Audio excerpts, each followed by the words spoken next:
उसके लिए I am sorry, लेकिन मैंने दूसरी कंपनी में नौकरी के लिए अप्लाई कर दिया है। मुझे लगता है कि कल तक रिजल्ट आ जाएगा और जल्द ही मुझे नौकरी मिल जाएगी।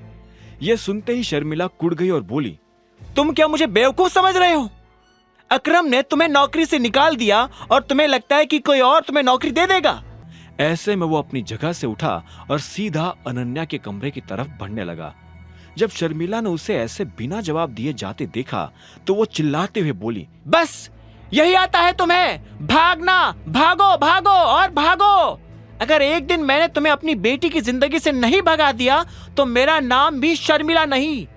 उधर जब अभिनव अनन्या के कमरे में था तब इधर अनन्या चिराग के साथ गुड़गांव के सबसे बड़े बार में शराब पी रही थी। ऐसा नहीं था कि उसे चिराग के साथ डेट पर आने में मजा आ रहा था। वो यहाँ अपनी माँ की वजह से आई थी और साथ ही उसे अभिनव पर गुस्सा भी आ रहा था। वो अभिनव जैसे आदमी के साथ नहीं रहना चाहती थी। अगर दुनिया में अभिनव आखिरी मर्द होता तो भी अनन्या उससे शादी करने के बारे में कभी नहीं सोचती। पहले ही वो अभिनव से चिढ़ती थी और उसकी नौकरी चले जाने के बाद से तो अनन्या का अभिनव के प्रति गुस्सा और ज्यादा बढ़ गया था। अब वो बस सही मौके की तलाश कर अभिनव से जल्द तलाक लेना चाहती थी। यही सब सोचते हुए अनन्या शराब पिए जा रही थी। अब उसे अपने बिस्तर, अपने घर की याद आ रही थी। वो पहले ही थकी हुई थी और ऊपर से चिराग भी उसे पका रहा था। चिराग ने अपना ग्लास नीचे रखते हुए कहा, मैंने तुम्हारी माँ से बात की। वो चाहती है कि हम दोनों एक दूसरे को डेट करें। इतना कहते ही चिराग अनन्या की आंखों में देखने लगा।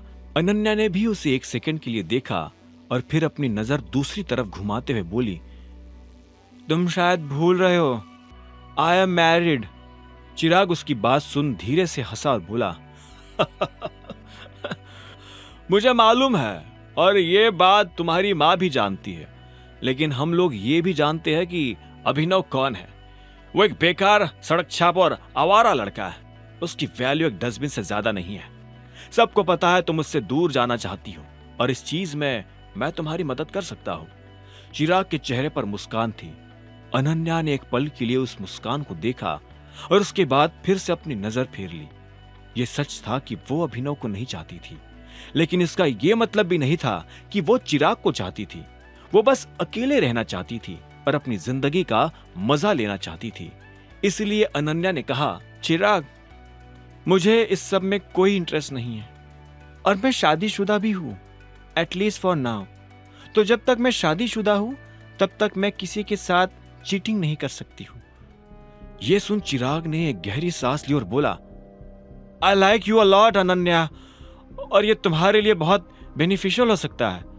तुम्हें पता है कि शहर की सबसे बड़ी कंपनीज में से एक को मैं चलाता हूं। मैंने तुम्हारे बिजनेस में भी इतना इन्वेस्टमेंट इसलिए किया था बिकॉज आई लाइक यू, और मैं भी बहुत कुछ कर सकता हूं। मेरे पास और एक कंपनी है, हम दोनों मिलकर बहुत सारे कॉन्ट्रैक्ट साइन कर सकते हैं। जैसे तुम्हारी और मेरी, हम दोनों की कंपनी को फायदा होगा। इस पॉइंट ऑफ टाइम पर तुम्हें अपनी लाइफ में ऐसे इंसान की जरूरत है जो तुम्हारे पैशन को समझे और उसे आगे बढ़ाने में मदद करे, और अभिनव जैसा अनाथ तो वैसा इंसान बिल्कुल भी नहीं है। चिराग इतना कहते ही अपनी बात पर हंसने लगा था।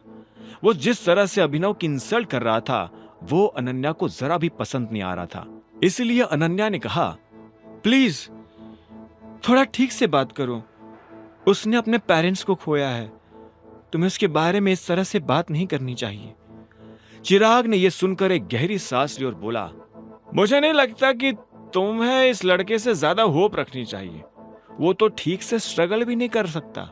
अनन्या अब चिराग की और बकवास नहीं सुन सकती थी। ऐसे में उसने अपनी ड्रिंक खत्म की और अपनी जगह से खड़ी होकर बोली, काफी लेट हो गया है, मुझे चलना चाहिए। अनन्या, तुम्हें पता है ना हमारा कॉन्ट्रैक्ट इसी महीने एक्सपायर होने वाला है और हमें डील आगे बढ़ाने के लिए अगला कॉन्ट्रैक्ट साइन करना पड़ेगा। चिराग ने अनन्या को याद दिलाते हुए कहा। उसकी ये बात सुनते ही अनन्या के दिल की धड़कन रुक गई थी। उसे लग रहा था कि चिराग उसे दूसरे शब्दों में धमकी दे रहा है। बिना चिराग के अनन्या की कंपनी सरवाइव नहीं कर सकती थी, लेकिन वो ये भी नहीं चाहती थी कि चिराग इस बात का गलत फायदा उठाए। इसीलिए उसने कहा, चिराग, मुझे लगता है कि हमें पर्सनल और प्रोफेशनल मैटर्स को अलग अलग रखना चाहिए।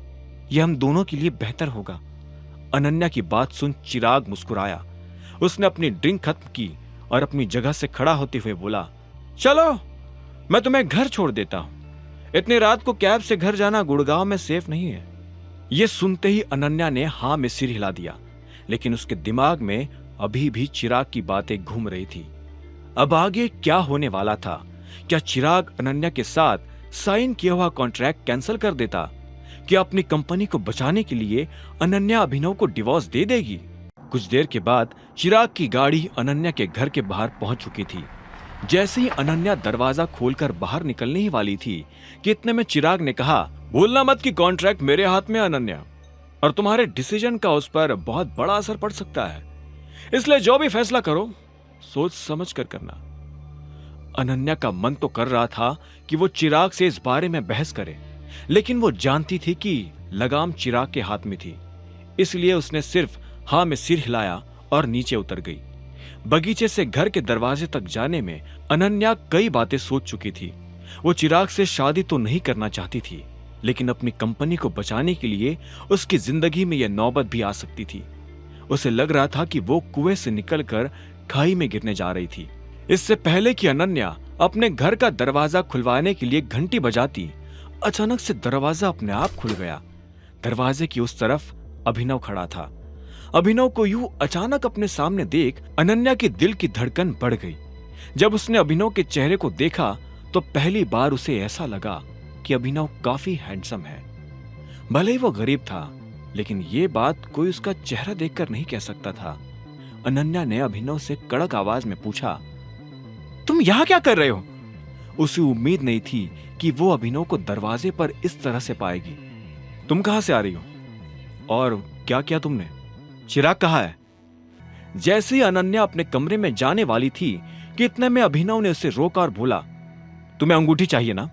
ठीक है, तुम्हें जो अंगूठी चाहिए मैं ला कर दूंगा, लेकिन तुम्हें प्रॉमिस करना होगा कि उसके बाद तुम किसी भी लड़के से डेटिंग के लिए नहीं मिलोगी। उस चिराग से तो बिल्कुल भी नहीं। यह सुनते ही अनन्या, जो कि कमरे में दाखिल होने वाली थी, उसने पलटकर अभिनव को देखा और देखते ही देखते उसके चेहरे पर हंसी आ गई। अभिनव अभी भी गंभीर चेहरे के साथ उसके सामने खड़ा था। अनन्या ने कहा, सीरियसली? मान लो कि अगर मैं कहूं कि मुझे डायमंड रिंग चाहिए तो तुम कैसे लाकर दोगे मुझे डायमंड रिंग? चोरी करोगे? कैसी बातें कर रही हो अनन्या? मैं तुम्हें चोर नजर आता हूं? तुम और तुम्हारी फैमिली मुझे जितना निकम्मा समझती है ना, मैं उतना निकम्मा हूं नहीं। अभिनव ने अनन्या की बात के जवाब में कहा। यह सुनते ही अनन्या जोर जोर से हंसने लगी। इतने भारी और स्ट्रेसफुल दिन के बाद अनन्या को इस तरह से खुलकर हंसने में काफी मजा आ रहा था। उसने हंसते हुए ही अभिनव से कहा, तुम बड़े मजाकिया हो अभिनव, लेकिन ये मत समझ लेना कि तुम हंसा हंसा कर मेरा दिल जीत लोगे। मैं अपना फैसला ले चुकी हूं और उस फैसले को तुम्हारा कोई जोक बदल नहीं सकता है। मैं ये मानती हूं कि तुम नाकारा हो, निकम्मे हो, और इसलिए मैं तुम्हें तलाक देना चाहती हूं। इस बारे में कल सुबह मैं पापा से भी बात करने वाली हूं। तुम एक चीज भूल रही हो, तुम तब तक मुझे तलाक नहीं दे सकती जब तक मैं ना चाहूं। मैं तुम्हें तलाक देकर रहूंगी और वो दिन भी जल्दी आएगा, बहुत जल्दी। अनन्या ने इतना कहा और अपने कमरे के अंदर जाने लगी, लेकिन इससे पहले कि वो कमरे में दाखिल होती, इतने में वो फिर से पलटी और बोली, अरे हाँ, एक और चीज, आज तुम इस कमरे में नहीं सोने वाले हो। अगर तुम्हें सोना ही है तो जाकर नौकरों वाले कमरे में सो जाओ। इतना कहते ही अनन्या ने कमरे का दरवाजा बंद किया और अंदर चली गई। अभिनव फिर से अनन्या के कमरे के बाहर बेसहारा सा खड़ा रह गया था। इस वक्त उसे मोंटी की सबसे ज्यादा याद आ रही थी। वो चाहता था कि जल्द से जल्द मोंटी वापस आए, अभिनव उससे बदला ले, फिर उस जासूस को पकड़कर बेनकाब करे और अपने पिता की गद्दी पर शान से बैठ जाए। तब उसे अनन्या और उसके कमरे की कभी जरूरत नहीं पड़ने वाली थी। जो लोग उसकी बेइज्जती करते थे, उसे गरीब कहते थे, अभिनव उन सभी को दिखाना चाहता था कि वो लोग अभिनव को नहीं, टाइगर को गाली दे रहे थे।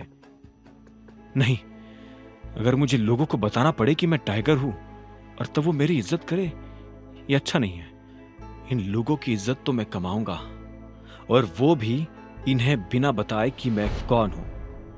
अभिनव ने अपने आप से कहा और एक गहरी सांस लेकर नौकरों के कमरों की तरफ बढ़ने लगा।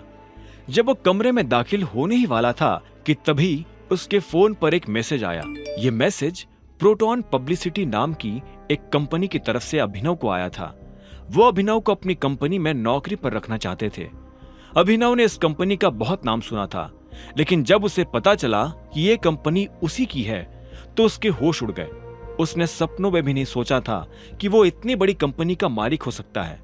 आगे की कहानी जानने के लिए देखें अगला एपिसोड सिर्फ पॉकेट एफएम के यूट्यूब चैनल पर, और द रिटर्न ऑफ टाइगर के सारे एपिसोड्स को सुनने के लिए डिस्क्रिप्शन में दी लिंक से डाउनलोड करें पॉकेट एफएम ऐप।